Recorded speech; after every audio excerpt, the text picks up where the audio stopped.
गे। जिस प्रकार पिछले दिनों में हमने सीखा कि प्रार्थनाओं को स्वर्ग तक पहुंचाना, हमारी एक विश्वासी की प्रार्थना को ऊपर स्वर्ग तक पहुंचाना जो है वो एक बहुत ही खास कार्य है। क्योंकि बीच में मनुष्य जो पृथ्वी पे रहता है और परमेश्वर जो स्वर्ग में रहता है, उन दोनों के बीच में एक आत्मा का बहुत बड़ा संसार है। और हमारी प्रार्थना ऐसी होना चाहिए कि वो उस आत्मा के संसार को पार करके परमेश्वर तक पहुंचे। उस आत्मा के संसार में परमेश्वर के दूतों की आत्मा है, परमेश्वर के स्वर्गदूत हैं, शैतान के दूत हैं और शैतानी आत्मा है। इन सब में से हमको अपनी प्रार्थना को पार करा के लेके जाना है।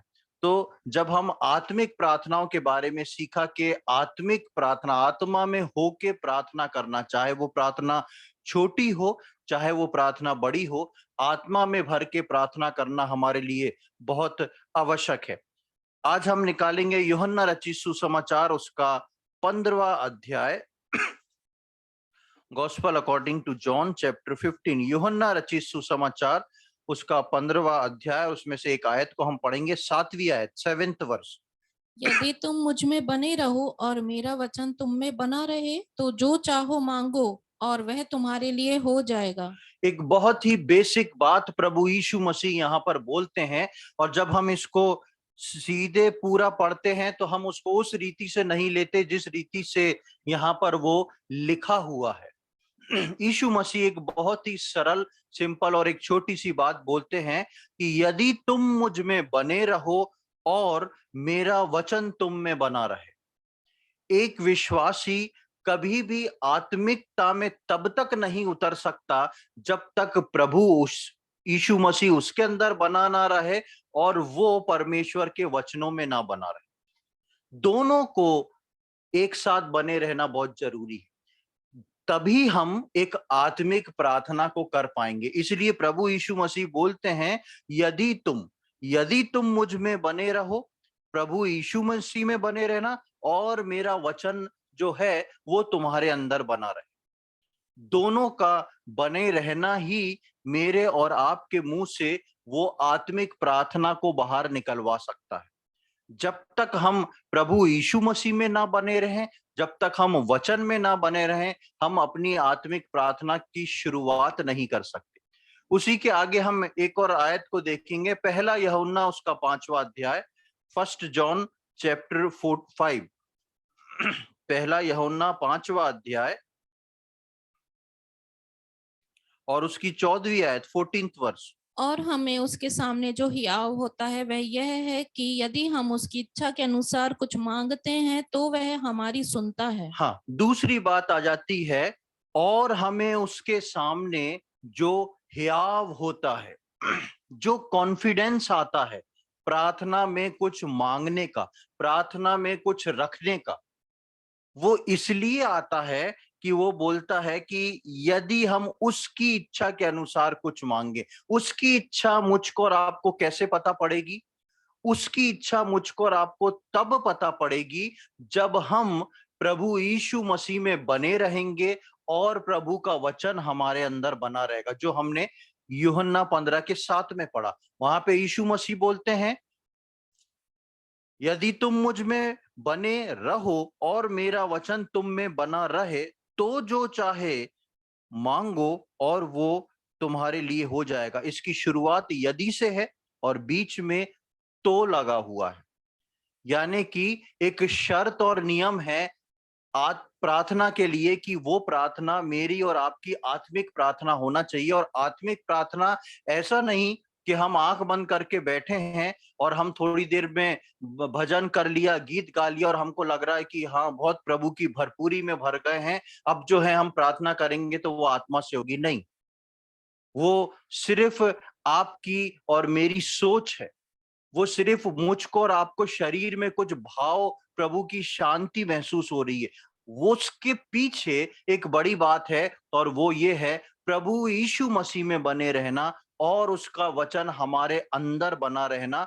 ये बात मुझको और आपको तैयार करती है कि उसकी विलिंगनेस में, उसकी इच्छा के अनुसार हम परमेश्वर के सामने बातों को रखें। उदाहरण के तौर पे मैंने अपने जीवन में कुछ डिसाइड किया है कि मेरे को ये काम करना है। अब मैंने सोच लिया कि मुझको ये काम करना है और मैं धन्यवाद देते हुए, गीत गाते हुए, और मुझको महसूस हो रहा है कि मैं जो हूँ आत्मा में आ चुका हूं और मैं अपनी उस बात को परमेश्वर के सामने रख रहा हूं, प्रभु ये चीज जो है मेरे को करना है, आप इसके लिए रास्ता खोले। लेकिन यदि मैं परमेश्वर में, उस प्रभु यीशु मसीह में और परमेश्वर के वचन में नहीं हूं, तो मुझको जो मुझे चाहिए मैं उसको बहुत अच्छी तरह तैयार करके परमेश्वर के सामने रखूंगा। लेकिन जब मैं वचन पढ़ूंगा, प्रभु यीशु मसीह जब मेरे अंदर होएगा, तब मैं इस बात को जानूंगा कि परमेश्वर की इच्छा मेरे लिए क्या है। परमेश्वर की इच्छा मेरे लिए क्या है। मैं ये काम तो करने का सोच रहा हूं, ये काम जो है परमेश्वर के वचन के अनुसार भी ठीक ठाक लग रहा है कि ये अगर काम होएगा तो प्रभु की इच्छा पूरी होएगी, ऐसा होएगा, मैं वैसा कर सकता हूं, कर सकती हूं, कई चीजें हमारे मन में आ सकती। लेकिन वो बात सिर्फ वहां तक रुकी रह सकती है। क्यों?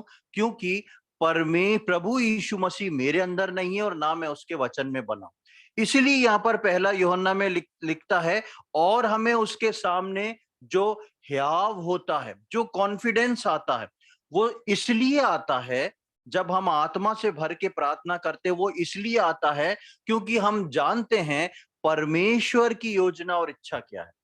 परमेश्वर क्या चाहता है मेरे जीवन से, और परमेश्वर ने क्या योजना बनाई है, क्या मैं उसके अनुसार अपनी प्रार्थनाओं को आत्मा में होके परमेश्वर के सम्मुख रख रहा हूं। और इसी चीज में बहुत सारे विश्वासी जो है कंफ्यूज हो जाते हैं। वो उस चीज के लिए प्रार्थना करते हैं जो चीज उनको पसंद है, वो उस चीज के लिए प्रार्थना करते हैं जिस नजरिए से वो देख रहे हैं, जिस नजरिए से दुनिया देख रही है। वो सोचते हैं हमारे लिए इससे बेहतर और कुछ नहीं। लेकिन प्रभु यीशु मसीह का सोच विचार, इसलिए हम यशाया में पढ़ते हैं, परमेश्वर बोलता है मेरे और तुम्हारे सोच विचार में कितना फर्क है, आसमान और जमीन का फर्क है।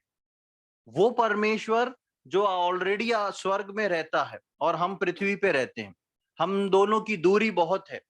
और वही परमेश्वर लिखता है तुम्हारी समझ में और मेरी समझ में आसमान और जमीन का फर्क है। ये कभी संभव नहीं हो सकता कि हम उद्धार पाके 1 साल, 2 साल, 5 साल, 10 साल, 20 साल, 50 साल के भी हो जाए तो हम इस बात को बोल सकें कि मेरे और परमेश्वर का लेवल अब एक आ चुका है, दिमाग एक आ चुका है, जो परमेश्वर सोचता है वही मैं सोचता हूं। ऐसा नहीं हो पाता।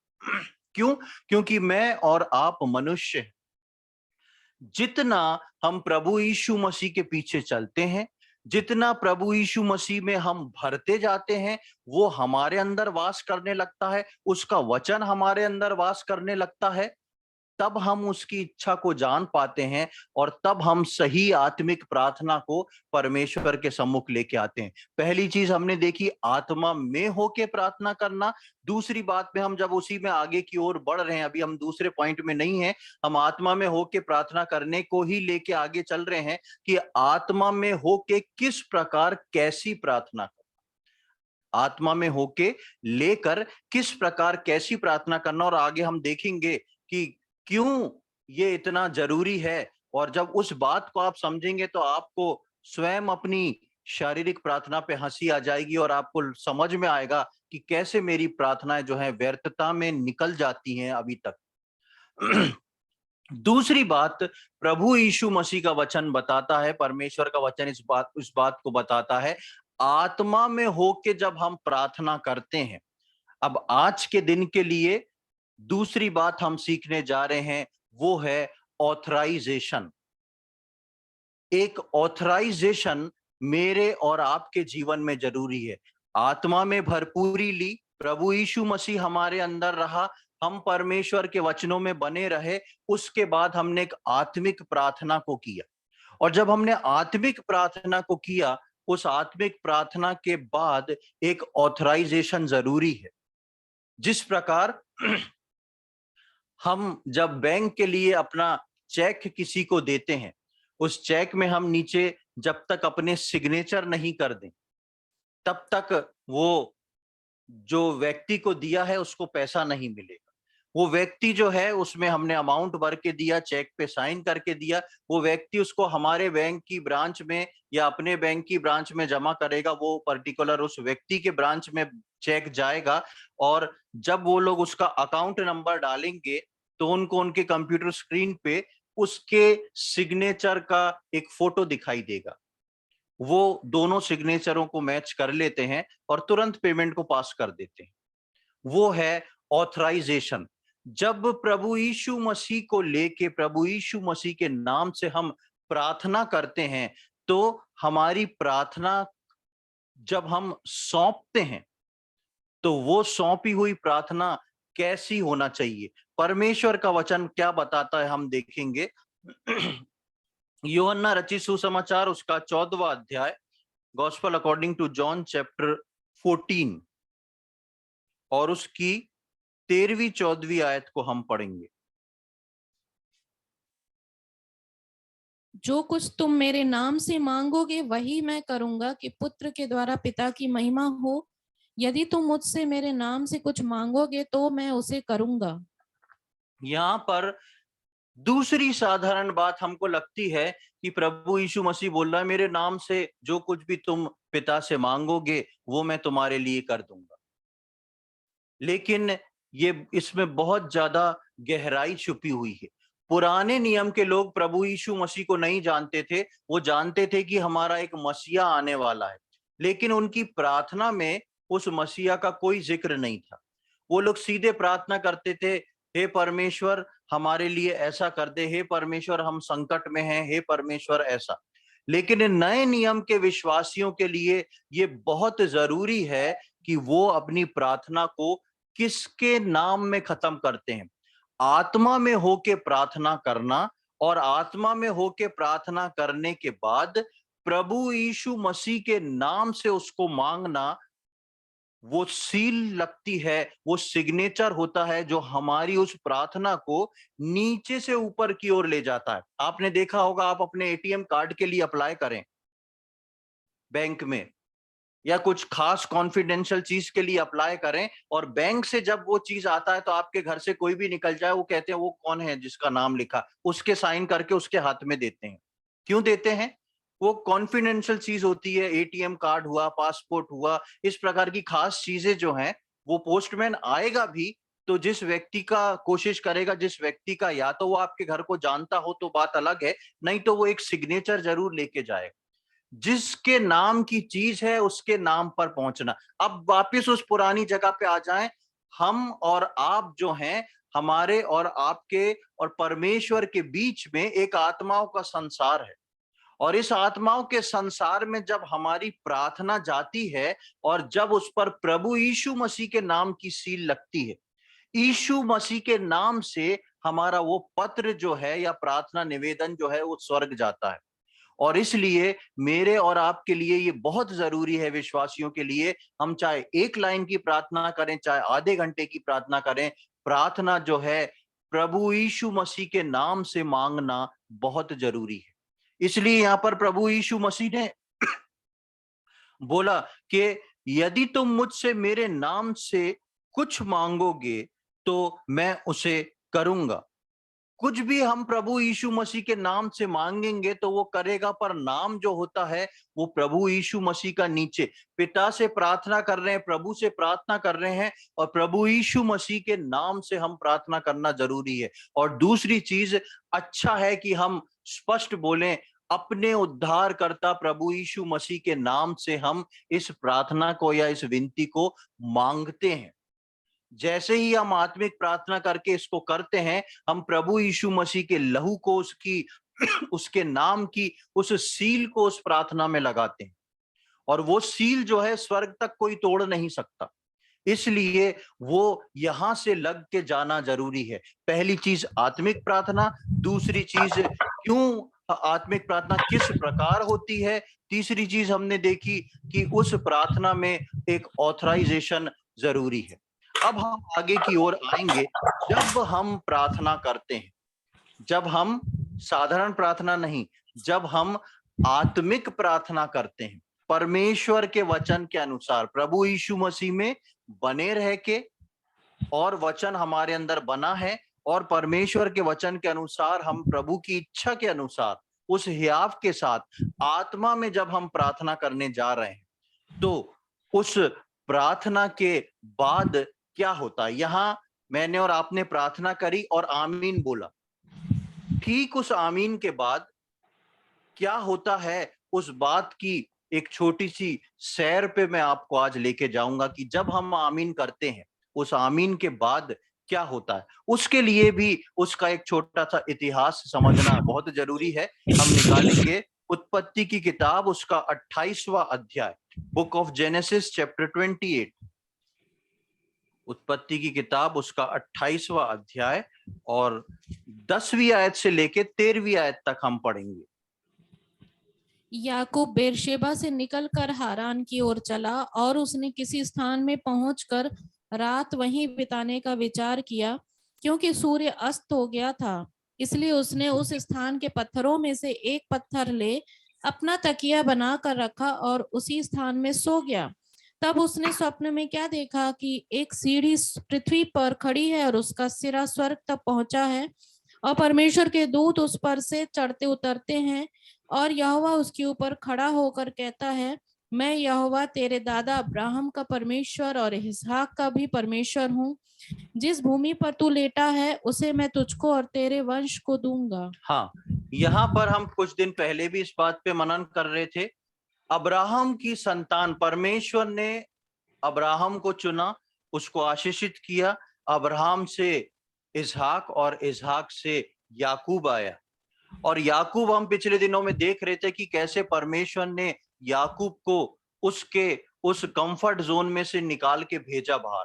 और जैसे ही वो बाहर निकलता है, तो उस बेरशेबा से निकलता है, उस जंगल में आता है, उस जंगल में अंधेरा हो जाता है, उसको सोना पड़ता है। एक पत्थर को तकिया बना के वो सोता है, तो एक स्वप्न को देखता है। और उस स्वप्न में वो किस बात को देख रहा है? 12वीं आयत में लिखा है, तब उसने स्वप्न में क्या देखा कि एक सीढ़ी पृथ्वी पर खड़ी है और उसका सिरा स्वर्ग तक पहुंचा है, और परमेश्वर के दूत उस पर से चढ़ते और उतरते हैं। एक दर्शन को याकूब जो है देखता है, और उस दर्शन में देखता है कि एक सीढ़ी रखी हुई है जिसका छोर नीचे का पृथ्वी पे रखा है, और उसका ऊपर का हिस्सा जो है वो परमेश्वर के स्वर्ग में रखा है। और वहां पर से स्वर्गदूत जो है वो सीढ़ी को उतरने चढ़ रहे हैं, और इसमें किसी का जिक्र नहीं है। परमेश्वर जो है वो याकूब के जीवन में इस बात की भविष्यवाणी करके बताने जा रहा था कि आगे आने वाले समय में क्या होगा। परमेश्वर स्वर्ग से पृथ्वी पर एक रिश्ते को जोड़ने जा रहा था, और वो रिश्ता जो था वो था प्रभु यीशु मसीह के द्वारा। उस प्रभु यीशु मसीह को परमेश्वर स्वर्ग से देने जा रहा था, और स्वर्गदूत जो थे चढ़ने और उतरने का काम कर रहे थे। यानी कि आगे आने वाले समय में परमेश्वर बता रहा था कि किस प्रकार का कॉरेस्पॉन्डेंस, किस प्रकार की बातचीत जो है उन लोगों के लिए की जाएगी जो मसीह यीशु में है।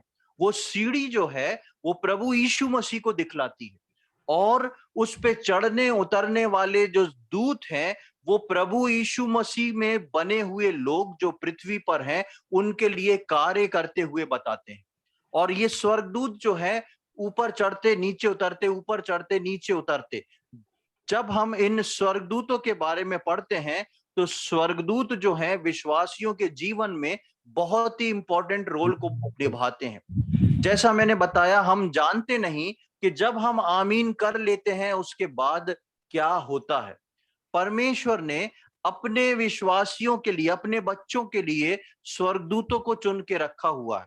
और ये स्वर्गदूत जो हैं वो नीचे के स्वर्गदूत, यानी कि जो एक विश्वासी को दिए गए हैं, वो स्वर्गदूत अलग हैं। बीच में जो स्वर्गदूत हैं उनको प्रदान करके एरिया डिवाइड किया हुआ है, और स्वर्ग में जो स्वर्गदूत हैं वो परमेश्वर के दूत अलग हैं। अब कुछ आयतों को मैं आपके सामने रखूंगा।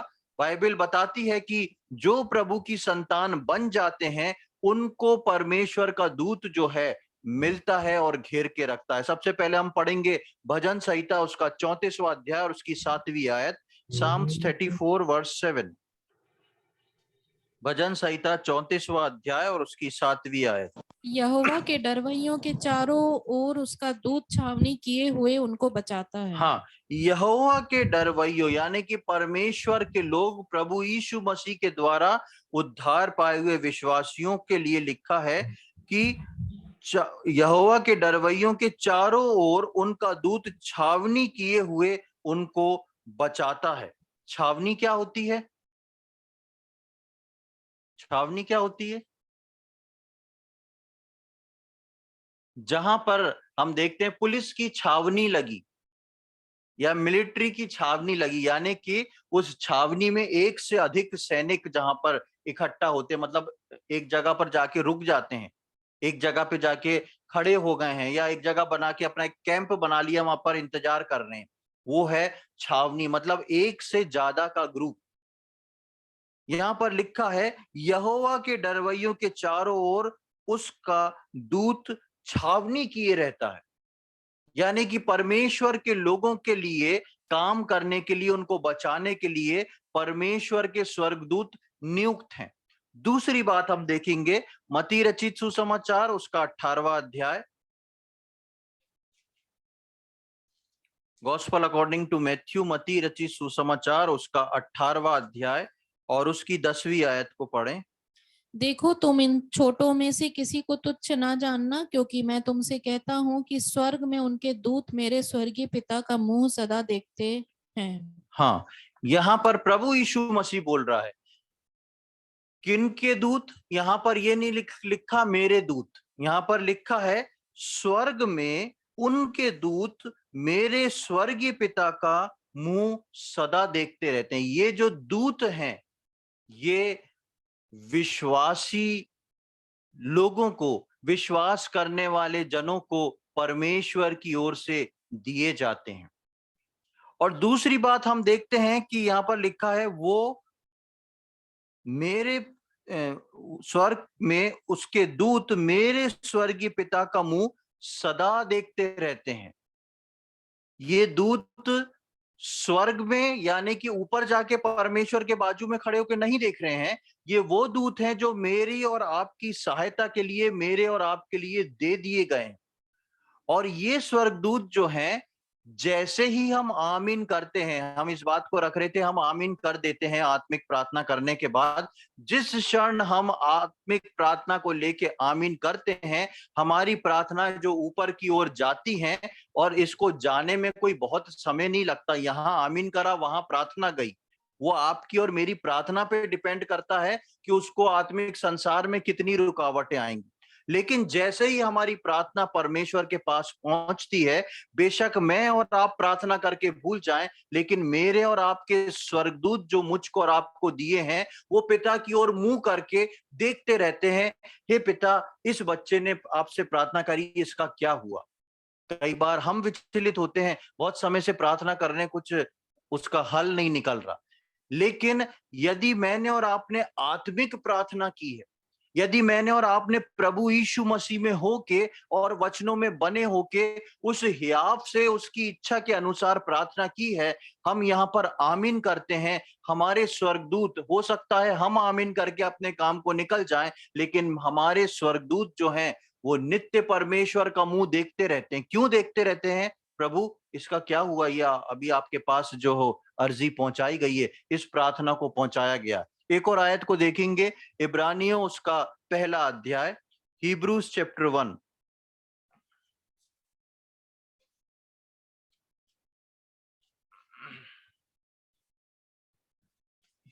इब्रानियों उसका पहला अध्याय और उसकी 14वीं आयत, 14th वर्ष। क्या वे सब सेवा टहल करने वाली आत्माएं नहीं जो उद्धार पाने वालों के लिए सेवा करने को भेजी जाती हैं? हाँ, यहाँ पर लिखा है क्या वे सब सेवा टहल करने वाली आत्माएं नहीं? और किनके लिए लिखा है? जो उद्धार पाने वालों के लिए सेवा करने को भेजी जाती हैं। आप सोच सकते हैं मैं और आप कितने प्रेशियस हैं परमेश्वर के लिए, कितने बहुमूल्य हैं, क्या क्या परमेश्वर ने मेरे और आपके लिए ठहरा रखा है। ये सेवा टहल करने वाली आत्माएं, ये स्वर्गदूत जो हैं, वो मुझको और आपको हमेशा घेरे रहते हैं, घेरे रहते हैं, ताकि मेरी और आपकी जो सच्ची और आत्मिक प्रार्थना है उसको वो ऊपर की ओर लेके जाएं। यही स्वर्गदूत हमारी प्रार्थनाओं के जवाब के लिए परमेश्वर के मुख को देखते रहते हैं।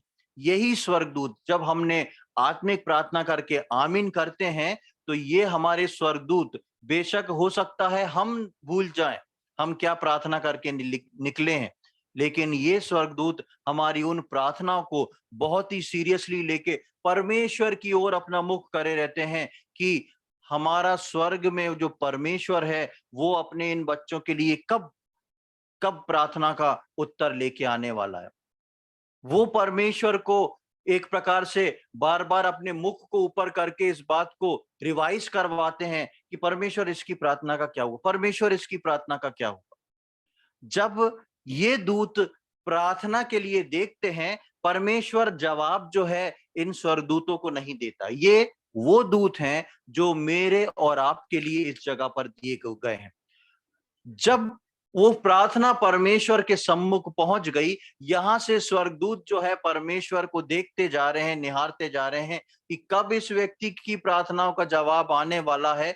परमेश्वर उनकी प्रार्थनाओं का को सुन के, और यदि वो परमेश्वर के समय के अनुसार, परमेश्वर की इच्छा के अनुसार, परमेश्वर की योजना के अनुसार हैं, तो परमेश्वर उन प्रार्थनाओं का जवाब देता है।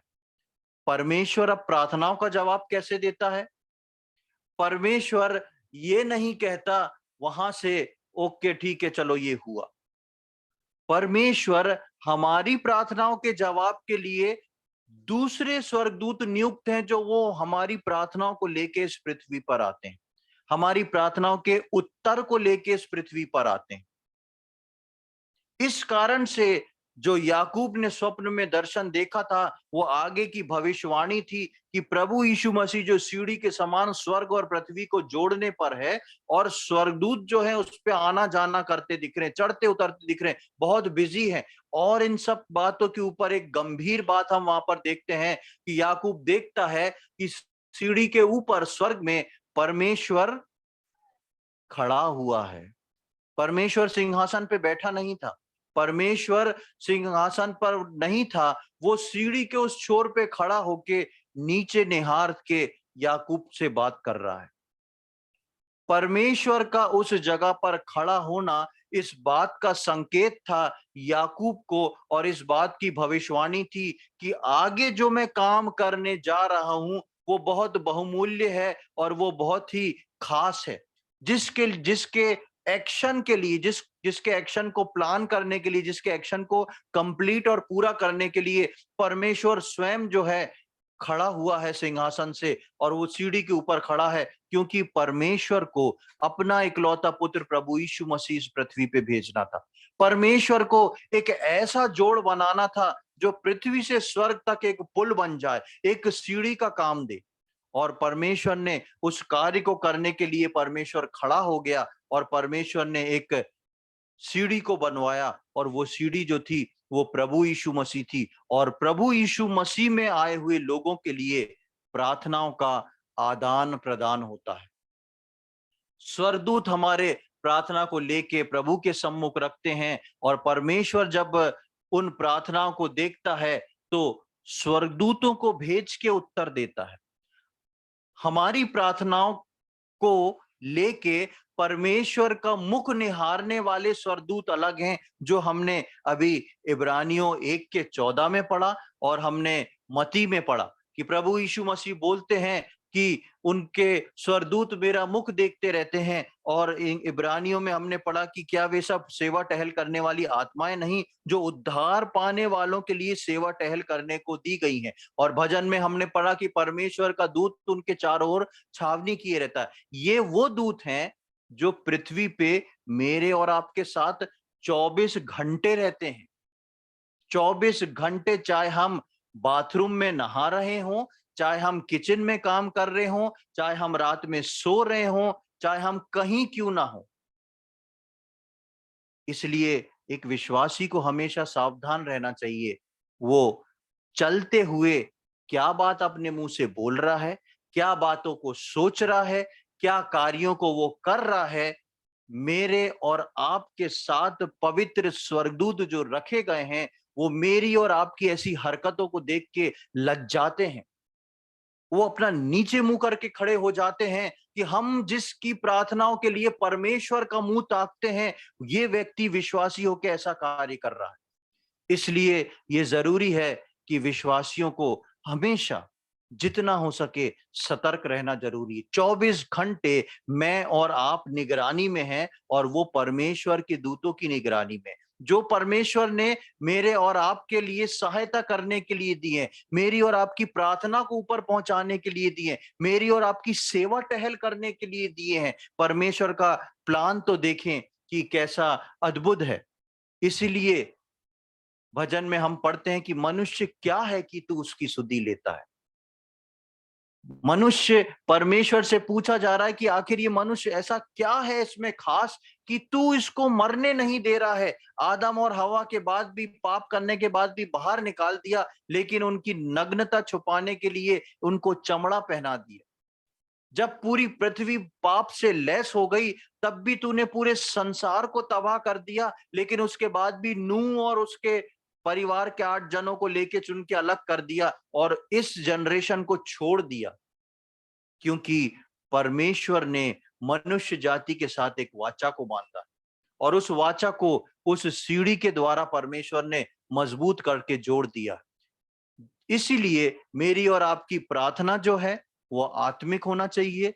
दूसरी बात, मेरी और आपकी प्रार्थना ऑथराइजेशन के साथ होना चाहिए।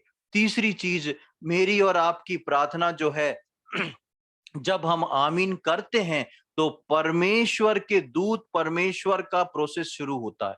हमारे दूत यहां से देखते हैं परमेश्वर का मुख, और परमेश्वर अपने दूतों के द्वारा जो है वो हमको जवाब भेजता है। दो एक उदाहरणों को हम जल्दी से देख लेंगे। प्रेरितों के कार्य उसका 12वां अध्याय, बुक ऑफ एक्ट्स चैप्टर 12, प्रेरितों के कार्य उसका 12वां अध्याय और उसका 5 से लेके 11 तक हम पढ़ेंगे। बंदी गृह में पतरस बंद था, परंतु कलीसिया उसके लिए लौ लगाकर परमेश्वर से प्रार्थना कर रही थी। जब हेरोदेस उसे लोगों के सामने लाने को था, उसी रात पतरस जंजीरों से बंधा हुआ 2 सिपाहियों के बीच में सो रहा था और पहरुए द्वार पर बंदी गृह की रखवाली कर रहे थे। तो देखो, प्रभु का एक स्वर्गदूत आ खड़ा हुआ और उस कोठरी में ज्योति चमकी, और उसने पतरस की पसली पर हाथ मार के उसे जगाया और कहा, उठ उठ, जल्दी कर। और उसके हाथों से जंजीरें खुलकर गिर पड़ी। तब स्वर्गदूत ने उससे कहा, कमर बांध और अपने जूते पहन ले। उसने वैसा ही किया। फिर उसने उससे कहा, अपना वस्त्र पहनकर मेरे पीछे हो ले। वह निकलकर उसके पीछे हो लिया, परंतु यह न जानता था कि जो कुछ स्वर्गदूत कर रहा है वह सच है, वरन यह समझा कि मैं दर्शन देख रहा हूँ। तब वे पहले और दूसरे पहरे से निकलकर उस लोहे के फाटक पर पहुंचे जो नगर की ओर है। वह उनके लिए आप से आप खुल गया और वे निकलकर एक ही गली होकर गए, और तुरंत ही स्वर्गदूत उसे छोड़कर चला गया। यहाँ पर हम पतरस के बारे में एक वाक्यात को देखते हैं। पतरस जो है बंदी गृह में बंद है, पतरस जो है जेल खाने में बंद है, और 5वीं आयत में हम पढ़ते हैं, बंदी गृह में पतरस बंद था, परंतु कलीसिया उसके लिए लौ लगाकर परमेश्वर से प्रार्थना कर रही थी। उसका चर्च जो है, उसकी कलीसिया जो है, पतरस के लिए लौ लगा के प्रार्थना कर रही है। कलीसिया ने प्रार्थना करी, कलीसिया ने आमीन बोला, कलीसिया के लोगों, विश्वासियों के दूतों ने परमेश्वर की ओर देखा। एक ही रात की बात है, परमेश्वर की इच्छा और योजना में था, परमेश्वर ने अपने जवाब को भेजा। और किसके द्वारा भेजा? किसके द्वारा भेजा? स्वर्गदूतों के द्वारा भेजा। परमेश्वर अगर ऊपर से बोल देता कि बेड़ियां खुल जाएं और पतरस निकल के बाहर खड़ा हो जाए, पतरस तब भी बाहर खड़ा हो सकता था। परमेश्वर के कुछ लॉ हैं, परमेश्वर के कुछ कानून हैं। कि परमेश्वर कैसे उनके थ्रू काम करता है। परमेश्वर ने उसकी प्रार्थना के उत्तर में, यहाँ पे मिनटों में काम हो रहा है। पतरस के लिए शाम को पतरस बंदी गृह में बंद हो गया। कलीसिया को जैसी पता पड़ा, कलीसिया लगातार एक साथ बैठ के प्रार्थना में लग गई। प्रार्थना पे प्रार्थना, प्रार्थना पे प्रार्थना हो रही है और वहां काम भी हो चुका है। कलीसिया को अभी रिजल्ट नहीं मिला, इसलिए कलीसिया को नहीं मालूम, लेकिन प्रार्थना का पहली प्रार्थना में काम हो चुका है। वहां से स्वर्गदूत निकल के आ चुका है और पतरस यहाँ पर जेल खाने में थक के सो रहा है। वो स्वर्गदूत आके उसको जगा देता है, हिला देता है।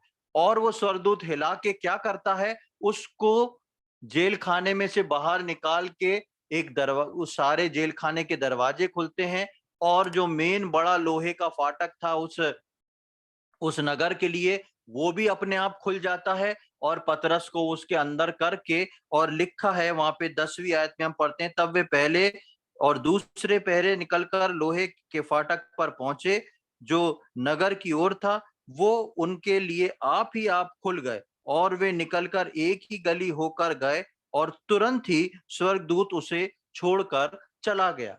क्यों चला गया स्वर्गदूत छोड़ के? स्वर्गदूत छोड़ के क्यों चला गया? सोच के देखें। स्वर्गदूत तो जवाब देने आया है, फिर छोड़ के क्यों चला गया?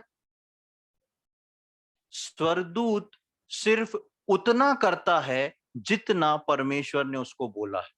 स्वर्गदूत परमेश्वर से, कलीसिया ने प्रार्थना करी, प्रभु हमारा भाई जो है जेल खाने में बंद है गलत कारणों से, आप इसको छुड़ा लीजिए।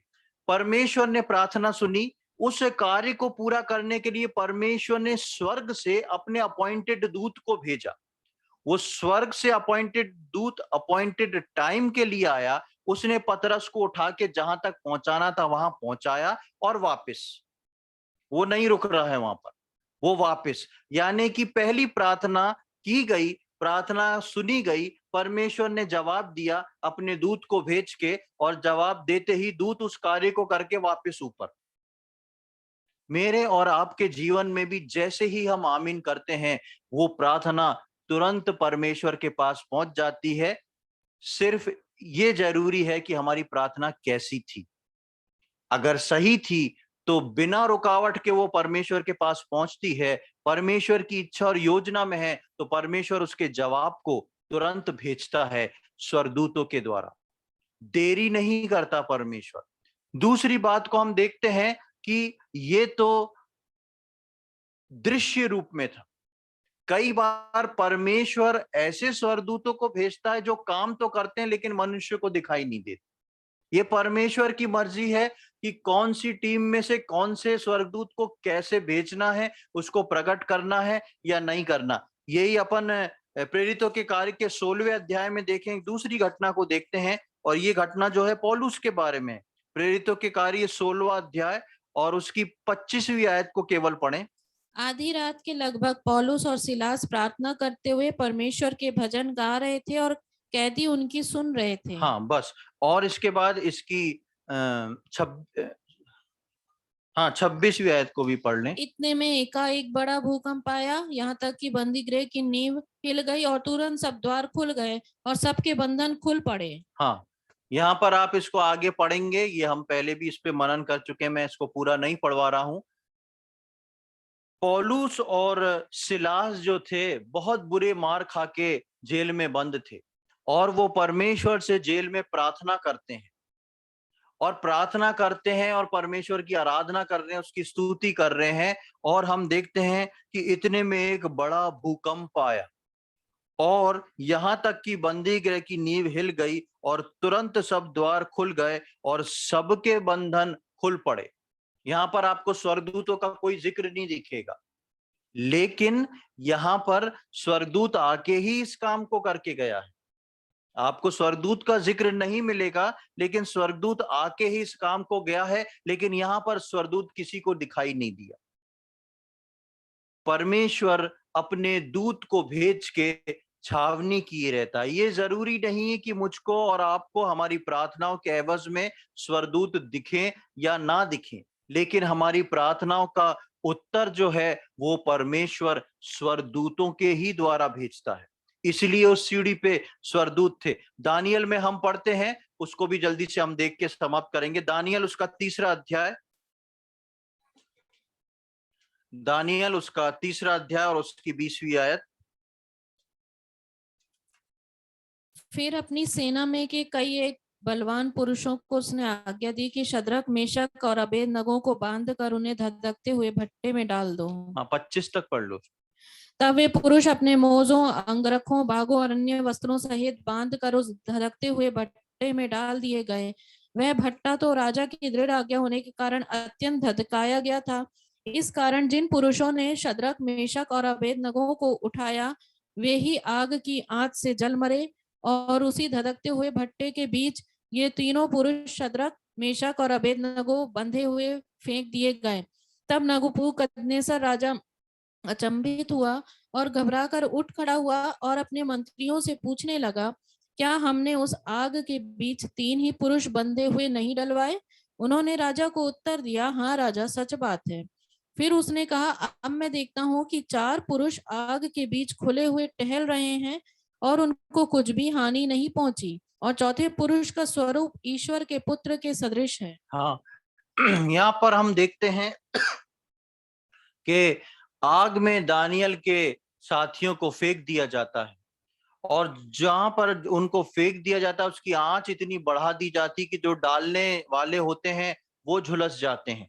और जब इनको फेंक दिया जाता है और राजा थोड़ी देर में झांक के देखता है, तो वो क्या देखता है कि सब जो हैं क्या कर रहे हैं? टहल रहे हैं। आग में कोई टहलता है क्या? परमेश्वर ने उस इन्वायरमेंट को कैसा बना दिया होगा उनके लिए कि उनके बंधन भी खुल गए हैं और आग में टहल रहे हैं। शायद मैं सोचता हूं कि पहले ऐसे बाइबल में एक पहला ऐसा जिक्र है जिसमें लोग आग में टहलने का जिक्र है, और ये लोग उस तपती हुई आग में, जो कि 7 गुना तेज कर दी गई थी, उस आग को तो टहल के एक्सपीरियंस कर रहे हैं ये कैसी होती है जब इतनी तेज आग लगती है, लेकिन उसकी आंच जो है उनको नहीं लग रही। उनके लिए एक अच्छा एसी का ठंडा वातावरण शायद वहां पर है। लेकिन सबसे बड़ी बात यह है, वहां पर कौन मौजूद है? एक दूत। लिखा है कि ईश्वर के स्वरूप, ईश्वर के पुत्र के सदृश एक जन है। उसका बखान वो अन्य जाति राजा नहीं कर पाया कि ये कौन है, लेकिन वो कहता है कि कोई है जो स्वर्गीय है, एक दूत है, और वो इन लोग को बचा रहा है। इसलिए भजन संहिता में हमने पढ़ा कि परमेश्वर के दूत उसकी छावनी किए रहते हैं, उसके लोगों के लिए, उसके डरवैयों को घेरे रहते हैं। जब शद्रक, मेशक, अबेदनगो जो थे दानियल के साथी, जिनको फेंक दिया गया, उस वक्त दानियल इनके साथ नहीं फेंका गया था। दानियल ने क्या किया होगा? चलो अच्छा, ये लोग आज खत्म हो जाएंगे, ऐसा सोचा होगा क्या? दानियल ने इनके लिए प्रार्थना की होगी, प्रभु आप इनको बचाइए। और दानियल की प्रार्थना हुई, दानियल ने आमीन की होगी, परमेश्वर ने अपने दूत को धधकते हुए भट्टे के अंदर तक भेज दिया। हो सकता है दानियल ने आखिर तक कोशिश की होगी, क्योंकि दानियल जो था वहां का बहुत बड़ा अधिकारी था। दानियल ने कोशिश करी होगी कि मैं अपने लोगों को बचा लूं, और जब देखा उसने कुछ नहीं हुआ, उनको फेंक दिया गया उठा के, तो तुरंत दानियल ने सबसे पहली चीज यही करी होगी, प्रभु इनको बचा। इसलिए वो भट्टे के अंदर तक पहुंच जाते हैं, लेकिन परमेश्वर अपने दूत को भेज के बचा लेता है। एक और आयत को मैं जल्दी से पढ़ूंगा।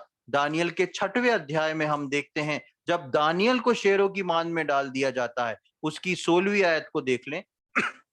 तब राजा ने आज्ञा दी और दानियल लाकर सिंहों की मान में डाल दिया गया। उस समय राजा ने दानियल से कहा, तेरा परमेश्वर जिसकी तू नित्य उपासना करता है वही तुझे बचाए। हाँ, और इसकी 22वीं आयत। मेरे परमेश्वर ने अपना दूत भेजकर सिंहों के मुंह को ऐसा बंद कर रखा कि उन्होंने मेरी कुछ भी हानि नहीं की। इसका कारण यह है कि मैं उसके सामने निर्दोष पाया गया, और हे राजा, तेरे सम्मुख भी मैंने कोई भूल नहीं की। हाँ, यहाँ पर भी हम देखते हैं कि दानियल को शेरों की मान में फेंक दिया गया, और दानियल को जब राजा पूछता है कि क्या तू जिंदा बच पाया, तो दानियल बोलता है कि मेरे परमेश्वर ने एक दूत को भेजा और उस दूत ने क्या करा? दूत ने आके शेरों को बोल दिया, बेटा आज फास्टिंग है, आज कुछ नहीं खाना। शेर चुपचाप है। आप सोच के देखें, दानियल रिलैक्स्ड है शेरों के बीच में। क्या मैं और आप, भले ही शेर नाक काटे, हमको एक कमरे में रखा जाए जहां शेर हैं, कैसा लगेगा? दानियल सो सकता है क्या? नहीं सो सकता। दानियल जितनी बार देखेगा वो सोचता होगा, ठीक है परमेश्वर ने बचा लिया, दूत ने मुंह बंद कर दिया, बाय चांस दूत की एक आध बार झपकी लग गई या कुछ हो गया, एक आध शेर का मुंह खुल गया तो क्या होगा? कुछ नहीं बचेगा। और जैसे मैंने बताया था कि उस समय शेरों की मान में जब शेरों को डाला जाता था तो शेरों को वीकली तैयार किया जाता था। एक हफ्ते तक शेरों को भूखा रखा जाता था ताकि अगर अचानक से किसी को सजा दे दी गई तो उसको जब फेंके तो वो नीचे भी नहीं आ पाए और शेर उसके चिथड़े उड़ा दें, शेर उसको नोच के अलग टुकड़ों में कर दे। लेकिन दानियल वहां बहुत पीसफुली है और दानियल बोलता है कि मैंने जो है मेरे परमेश्वर ने एक दूत भेज के मुझको बचा लिया। और एक बहुत खास बात दानियल बोलता है उसकी दूसरे भाग में, उन्होंने मेरी कुछ भी हानि नहीं करी, इसका कारण यह है कि मैं उसके सामने निर्दोष पाया गया। किसके सामने? शेरों के सामने? परमेश्वर के सामने निर्दोष पाया गया। परमेश्वर के सामने दानियल निर्दोष था। दानियल की प्रार्थना इसलिए सुन ली गई और स्वर्गदूत ने आके उसको बचा लिया, बिना कोई टाइम खर्च करे हुए। मेरे और आपके जीवन में भी परमेश्वर का वचन यही बात को सिखाने की और बताने की आज कोशिश कर रहा है कलीसिया को, कि मैं और आप परमेश्वर में, प्रभु यीशु मसीह में बने रहेंगे। जब हम उसके वचनों में बने रहेंगे, उसके वचन हमारे अंदर बने रहेंगे, तभी हम आत्मिक प्रार्थना कर पाएंगे। और जब हम आत्मिक प्रार्थना कर पाएंगे तब क्या होगा? हम अपने परमेश्वर के सामने निर्दोष पाए जाएंगे। हमारी निर्दोषता जो है वो हमारी प्रार्थनाओं के उत्तर की गति को कंट्रोल करती है। हमारा मांगने का तरीका जो है वो हमारे परमेश्वर से हमारी प्रार्थनाओं के जवाब को, के समय को निर्धारित करती।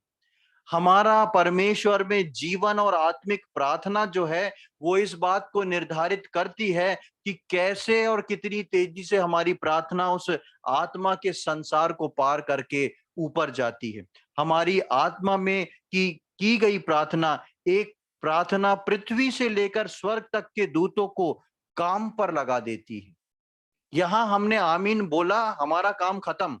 हमने 5 मिनट की प्रार्थना करी, मान लीजिए आत्मा में होके, आपने आमीन बोला, उसके बाद आप उठ के अपने काम के लिए चले गए। लेकिन जिस क्षण आप आमीन बोलते हैं, आपका सही प्रार्थना, आपकी सही आमीन पृथ्वी से लेके स्वर्ग तक के स्वर्गदूतों को हिला देती। आपकी सही प्रार्थना, आपकी आत्मिकता में की गई प्रार्थना, आपका आत्मिकता में किया गया आमीन जो है वो पृथ्वी से लेके स्वर्ग तक के स्वर्गदूतों को काम पर लगा देता है। आप आमीन करके चैन से बैठ जाते हैं लेकिन उनका चैन खत्म हो जाता है। वो नित्य प्रभु को देखते थे, प्रभु इसका क्या हुआ, इसने अभी प्रार्थना करी थी, प्रभु इसका क्या हुआ। वहां पे स्वर्गदूत हैं, वो परमेश्वर के सम्मुख खड़े हैं ऐसे लेने को कि प्रभु बोले इनके प्रार्थना के उत्तर को लेके मैं तुरंत नीचे पहुंचू। इसलिए भजन बोलता है, मनुष्य क्या है कि तू उसकी सुधि लेता। प्रियो, मेरी और आपकी प्रार्थना जो है बहुत ही पावरफुल है। परमेश्वर ने स्वर्ग से पृथ्वी तक वो जो सीढ़ी जो प्रभु यीशु मसीह है उसको जोड़ा है, वो इसलिए जोड़ा है कि जो प्रभु यीशु मसीह में, जो पवित्र आत्मा में होके प्रार्थना करें, उनका रिश्ता परमेश्वर से ऐसा मजबूत जोड़ दिया है कि उनके लिए स्वर्गदूत जो हैं दौड़ते रहते हैं। इसलिए उसने, याकूब ने जब स्वप्न देखा, उसने परमेश्वर को खड़े हुए और स्थिर देखा। नीचे याकूब स्थिर है, दौड़ कौन रहा है? स्वर्गदूत सीढ़ी पे दौड़ रहे हैं। कुछ स्वर्गदूत ऊपर से नीचे उतर रहे हैं, कुछ लोग नीचे से ऊपर जा रहे हैं। ये है विश्वासियों की प्रार्थना। पवित्र आत्मा हमारी प्रार्थना को यीशु मसीह के नाम से स्वर्ग पहुंचाती है।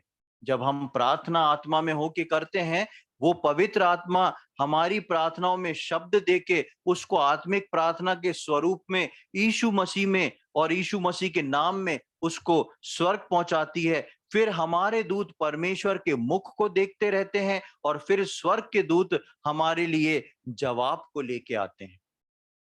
इसलिए मेरी और आपकी आत्मिक प्रार्थना करना बहुत जरूरी है। आगे आने वाले हफ्ते में मैं इसी चीज को और आगे खोल के बताऊंगा कि आत्मिक प्रार्थना और स्वर्गदूतों का और मनुष्य का क्या कोऑर्डिनेशन होता है। इसके दूसरे भाग में हम देखेंगे अगले थर्सडे को, प्रभु ने चाहा, कि क्या होता है जब एक स्वर्गदूत प्रार्थना को लेके जाता है और क्या होता है जब एक स्वर्गदूत प्रार्थना को के उत्तर को वापस लेके आता है, और एक आत्मिक प्रार्थना जो है वो क्या क्या नहीं कर सकती है, इस बारे में हम सीखेंगे। प्रभु आज के इन वचनों को समझने में हम में से प्रत्येक की सहायता करे। प्रभु के नाम की महिमा हो।